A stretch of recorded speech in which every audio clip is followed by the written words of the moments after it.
Olümpiastaadioni juurest väikese jalutuskäigu kaugusel asub Kataloonia rahvusliku kunstimuuseum. Hoonet ennast nimetatakse lausa rahvuspaleeks, Palau Nacional. Muuseum loodi 1990. aastal kaasaegse kunstimuuseumi ja Kataloonia kunstimuuseumi ühendamisel. Ka see hoone ehitati valmis 1929. aasta Barcelona maailmanäituse avamise ajaks, pälvides suure hulga külastajate tähelepanu. Algselt projekteeris hoone Kataloonia arhitekt Josep Puig, kuid tollasele diktaatorile Primo de Riverale see ei meeldinud. Uue projekti autorid andsid hoonele rohkem niinimetatud rahvuslikku stiili.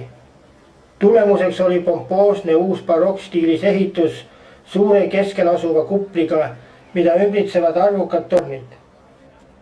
Palee esikülje terrassidelt avaneb võrratu vaade õhtusele linnale. Ja kui pimeduse saabudes hakkab tööle ka värviliselt valgustatud purskkaevude kaskaad, on saadud ja nähtud elamus minu jaoks unustamatu. Vesi langeb laiadelt ja mitme meetri kõrgustelt astangutelt ühtlaste koskedena, taustaks pimeduses särav rahvuspalee.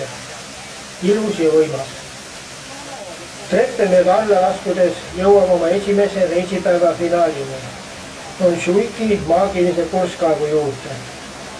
Ja see, mis me siin mõne aja pärast nägime ja kogesime, võib kokku võtta 3 sõnaga. Võrratu, võrratu ja veel kord võrratu. Et midagi on tulemas, võis järeldada juba suurest, kõikjal seisvast ja istuvast rahvamassist. Suveõhtu oli täis ärevust ja ootust. Ja siis see algas.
aasta maailmanäituse avamiseks ehitatud futuristliku stiilis maagiline purskkaev, nii teda nimetatakse, on ellipsikujuline.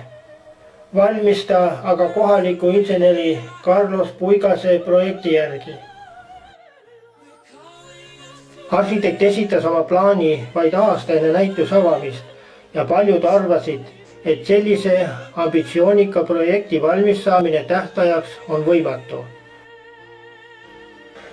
Kuid ehitustöödele kaasati üle 3000 töölise ja vähem kui aastaga oli purskkaev sündinud. Purskkaevu esimene esitlus toimus 19. mail 1929. aastal, maailmanäituse ajal. Seoses olümpiaga alustati ka muusikaliste ja värvilise valgustusega etendustega.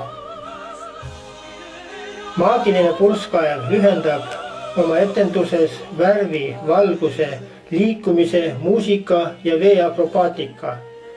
ning õiges kombinatsioonis miksituna annab see võrratu ja unustamatu elamuse. Etendustes kasutatakse klassikalist ja modernset muusikat, aga ka filmimuusikat, näiteks Ristisast, Sõrmuste isandast ja Gladiaatorist. Üks põhiesitusi on Freddie Mercury ja Montserrat Caballé lauldud Barcelona. Montjuïki maagilise pulsskaevu etendusega on täidetud ka meie esimese reisipäeva programm. Edasi viib tee juba hotelli, kuhu jõuame üsna hilisel ajal. Praegu aga vaatame veel veesõud.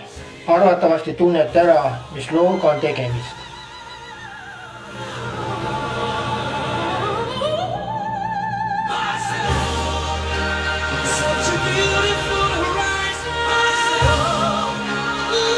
Barcelona.